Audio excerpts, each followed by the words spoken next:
saying this is all, whatever you feel, whatever you brought to us is worth, you donate what you want, because all of this 100% goes to the church.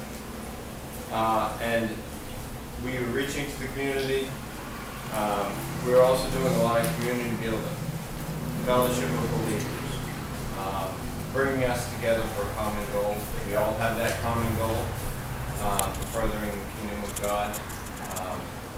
But just coming together and kind of making connections and sharing in amongst the busyness, in amongst the running around and waiting on people and setting stuff out, sitting when we're taking a break and connecting with each other, sharing our stories, where sometimes we don't always have the chance to share our stories. So that was great. I actually stopped a couple other places, other yard sales. No. Yeah. Karen up the road's like, don't you guys have a yard sale today? She just made a lot of donations to the yard sale. I'm like, yeah, but I mean, you're yard sale too, so. And that's a good picture. It's a good analogy of modern life, because we're busy all the time. We have all these different appointments and everything. But if you don't make time for your loved ones, or the most loved one, it's not going to happen.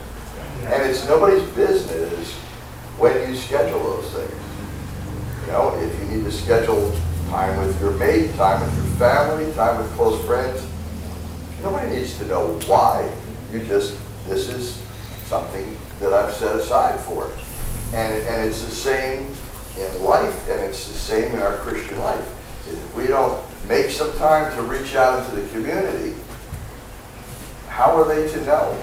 You know, it's kind of like the Ethiopian riding in the chariot, and he's trying to read the Bible and he doesn't understand it. And the Holy Spirit has Philip run right up to him.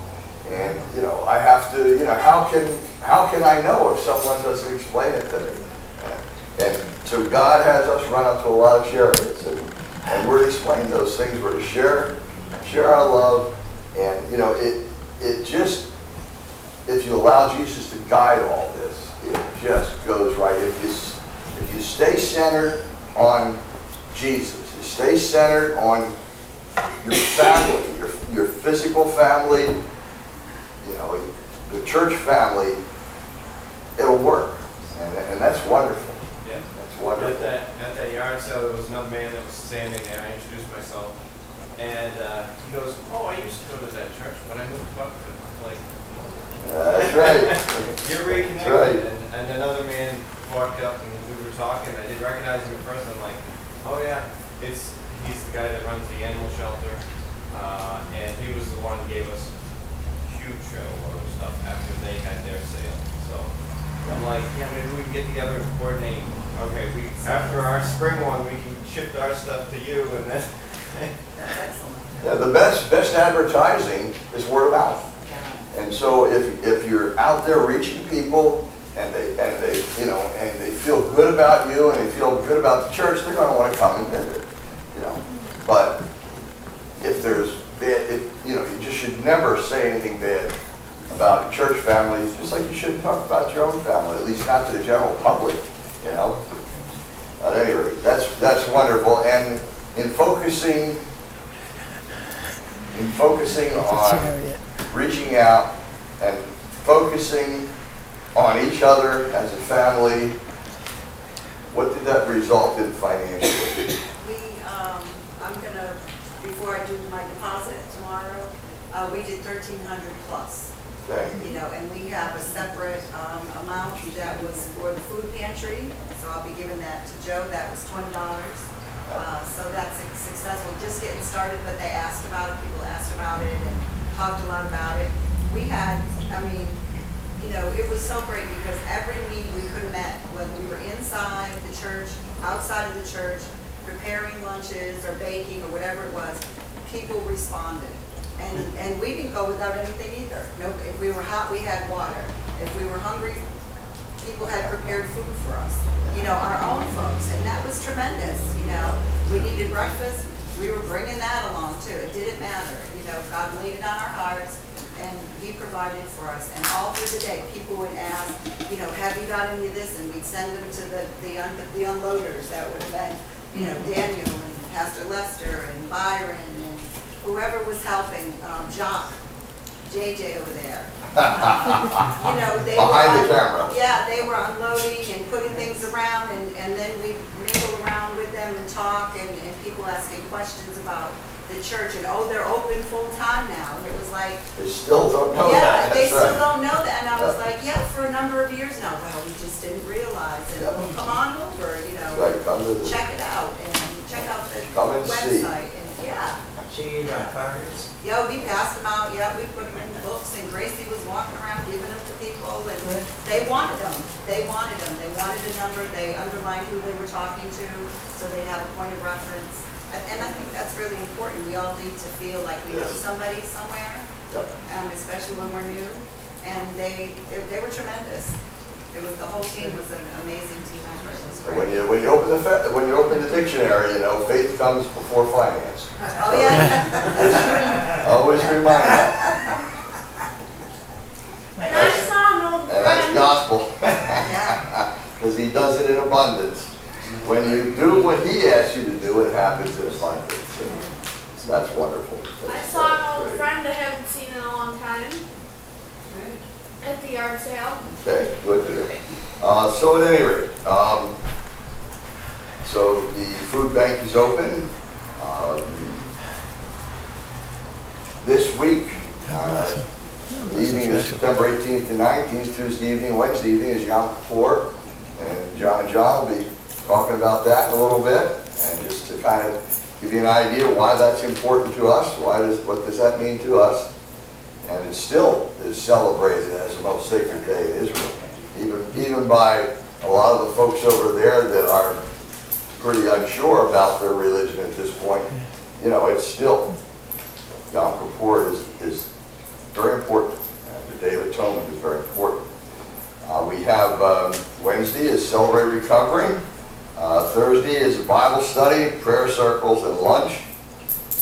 Next Sunday, the 23rd, after church, will be an elders meeting. We haven't had one of those for a while now, so certainly Pastor Lester asked me to schedule that. I thought that was an excellent idea. We have Cindy and I were able on Tuesday to close on the house in Belgrade. And so we've been talking. Yeah, some more baptisms and picnics. And we've been talking too, and some people have been asking about the women's retreat and so forth. So what we'd like to do, so that there's no cost to anybody, is we thought it might be nice if you ladies wanted to go over to Belgrade and hold a retreat there, and then it wouldn't, you know, there'd be nothing to pay for. You just go. So if you're interested in that and picking a date, just see Cindy, and we'll set that up, and everything will be provided for you. All right, that's good. And September 29th, Saturday, I'm still holding open for anybody that might want to fish, go fishing. So, you know, if any new folks... I'll go. All right, just talk to each other, we'll work out some rides and stuff, but the fish are still there, still biting. There's very few boats on the lake already, so it's like... Speaking of that, I caught a not 6.5 pound bass, but a pound and a half bass out of Hooper Pond a couple weeks ago. Very good, very good. I go fishing, but I ain't got no license. Well, we ain't got none. All right. Well, we'll see what happens about that. So on the back, there's scriptures and a sermon and a Bible study talking about our body forms, our victory in Jesus, the time of the resurrection, and encourage each other that no one knows the day or the hour. We want to be ready for the rapture, and when we arrive in heaven, we'll be holy. So we'll hopefully touch on those today in the sermon. All right. I would like to see Lester and Robyn immediately after church for a few odds and ends. Let's see, I think that's everything. All right. So, With that, I think it's time for the call to worship from John Clark Trio. All right.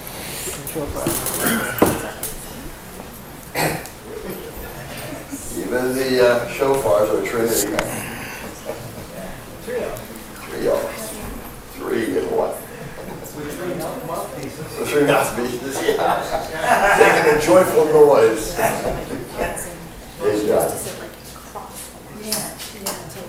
Oh, you're just giving us a peace blessing back there. All right, well, thank you. You all the help we can get. Yahweh. Baruch atah Yehovah, Melech Olam. Blessed art thou, Lord our God, King of the universe, for who the shofar sounds. Someday we'll sound the shofar for us. Yes.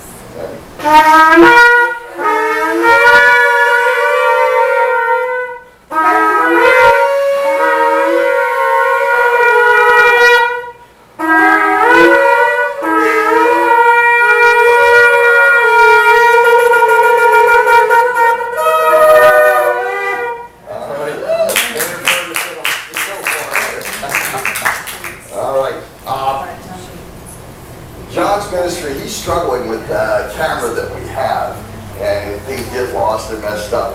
And so I'd like to see us be able to get a better video camera. Brand new, they cost about $1,200. We have new, I don't know what the used prices are at the moment, but I certainly want to look at those. And also, if anyone has one that they would donate, I can think of one church family that is here today that I think has one that they might lend the church on an ongoing basis. So, guys, just see me after church. Yeah, the old VHS, the tape ones, they don't work so well anymore. I mean, you probably could digitalize those, but it's a real pain, and I don't know how to do it, and I don't have the equipment for it. Right, no, so just keep that in prayer. It's a good ministry. It encourages. I have more and more of people that I know starting to tune in and listen to those. And so it's and so it gets passed along, so it doesn't always show up on our computer as another share or a look, but that's what's happening. Yeah, I think we're getting shadow banned. I've been having a hard time uploading to YouTube. I got like 2 or 3 videos up there, and they reject all the other ones, and sometimes my files get corrupted or completely ruined. And I'm having fits editing the tape too. This thing keeps shutting down spontaneously. You have to restart, so you wind up getting a whole bunch of little clips, and I'm trying to weld them together into something cohesive. And my editing software, I've tried 3 or 4 freeware editing programs, and I can't wrap my brain around any of them. So. Don't look at me. Maybe my brain won't go there either. So maybe we can tap Cindy. Yeah, if you pray about whether the church should buy or go part way or whatever in on a video camera that would work well, that's great. And that's all I'm asking you to do today. Domestic management has advised me we're not buying one for the church. And she says, I don't really need a video camera for anything. Yes, dear. I guess I don't. Oh, well. Good try. God knows the need, and we'll see what happens. Would John and John come up and share Yom Kippur? Oh, yeah. So in Rosh Hashanah, besides being the civil new year and so forth, it's a time, the 10 days of awe leading up to the Day of Atonement. And that is a time that we make good with each other. That anything that has happened bad in our life, that we're taking out on others, that we simply ask for forgiveness. Forgive us our trespasses. That's, Jesus tells us to continually do that. And that's what this 10-day period is set aside for. This coming Wednesday is the Day of Atonement, Yom Kippur. Atonement essentially, those are 2 words, to make at one, to bring that which is separated and divided back into one cohesive unit. And so that's the day that the Jews look forward to becoming one again with God, is when they've been separated and sin alienates. Sin breaks apart relationships.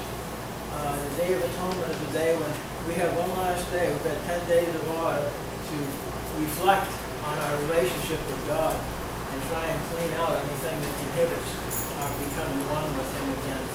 And this is kind of the last day. Make it or break it.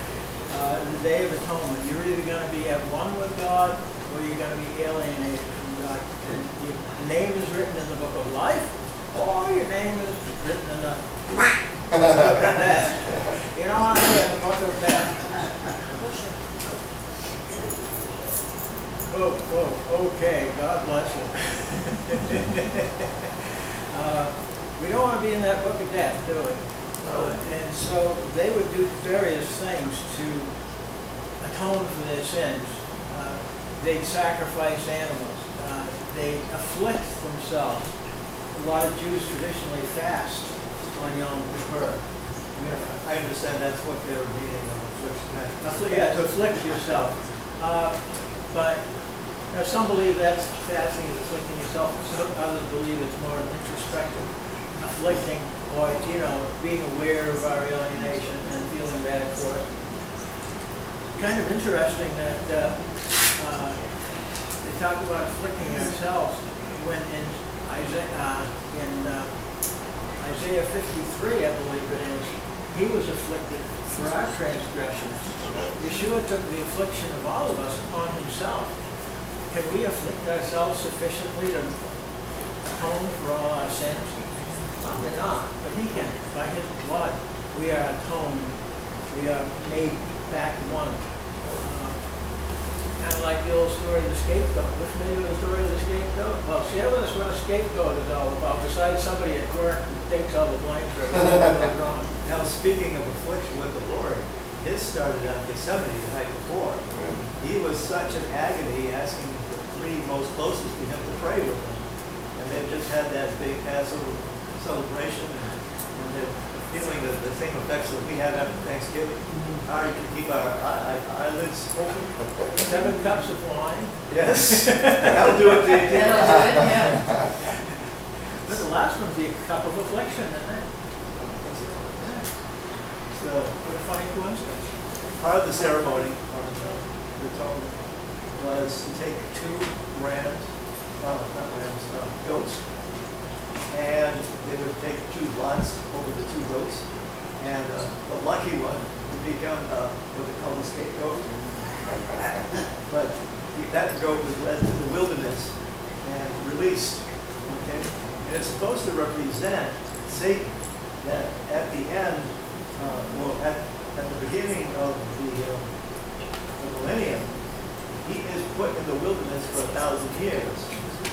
Okay, and so the one that got the short end of the lot was the one that was sacrificed, and that's the one that the Lord took on Himself, so that He became our perfect sacrifice. So I didn't realize that was the one that got free, represented Satan, until recently. I looked into that. It's almost like Yeshua got both ends of the lottery because He was despised and rejected. He was alienated from humanity as well as alienated from God. So He was the supreme sacrifice, but He was also the scapegoat. He took both burdens upon Himself for the reconciliation. And I just recently found a picture on YouTube. There's actually a goat with a human face like we've got up here. And it scares the villagers.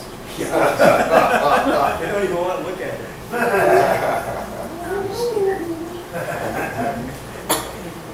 Didn't they used to tie a red ribbon or a string on the scapegoat? So as it wandered in the desert, if some shepherd saw it out there, he wouldn't go, oh, look, somebody's goat got loose, I'll go gather it up. They'd know to leave it alone. Just leave it out there. Now, any animal is separated from the flock or from the group is vulnerable to predation. Something that's not protected by the group. In Texas, with all the jackals and hyenas and everything, the scapegoat, the loner, probably wouldn't survive if you get something that irks you and it really gets your goat, remember that Jesus is going to separate the goats from the sheep. So be a sheep and don't let it irk you. Yeah, that's right.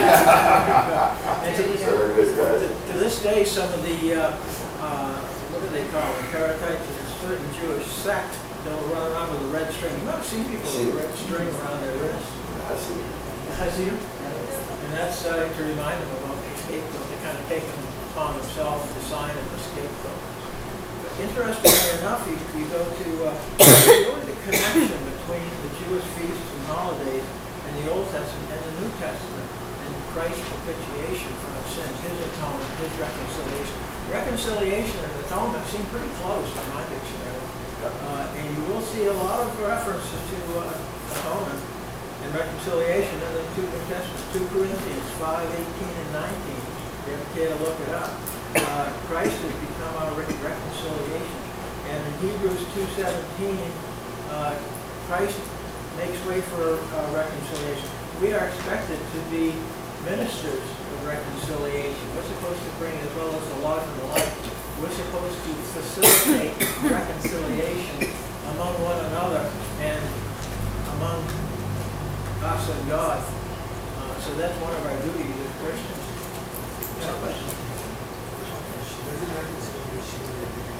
Reconciliation means, taking the relationship that's broken, healing it, asking God to heal our relationship. If we have a grudge against somebody, there's a lot of people who don't like, we're expected to try and heal that. It's tough. It's tough. Reconcile means to settle our differences, negotiate, negotiate peace. I think a peace negotiation between individuals and groups and between us and God. I've also heard that we use it for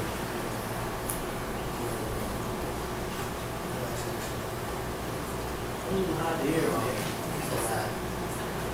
sweet. Oh, cut themselves. Yeah. Well, I've heard that's the sign of like. Well, that's a form of affliction, but Yeah. it's not one that I personally recommend for anyone here. Yeah. I don't think God recommends it either. No. We're a temple of the Holy Spirit.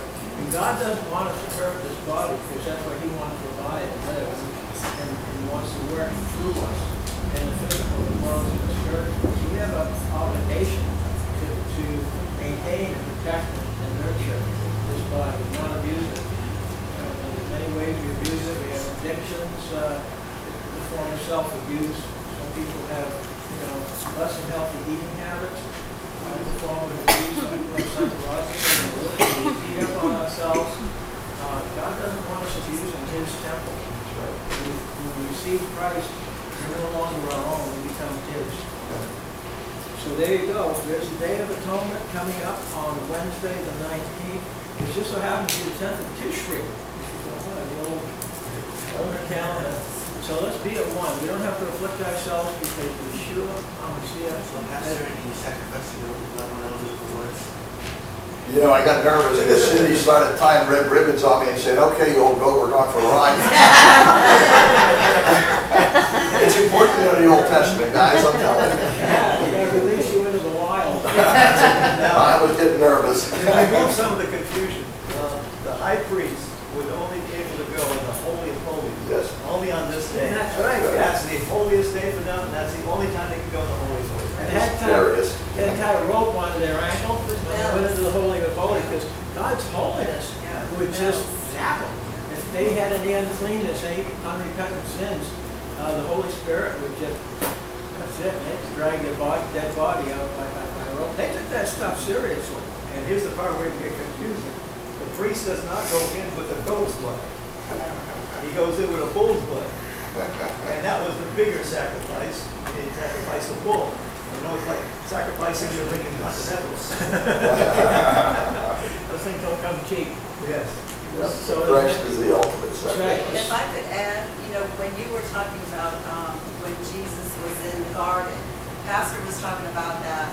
I mean, not word for word, but exactly the same thing when he said, Christ knew what was coming. And He knew every single thing that He was going to bear on that cross for us. That means every disease, every heartbreak, every set of depression, every cold, everything. you know, and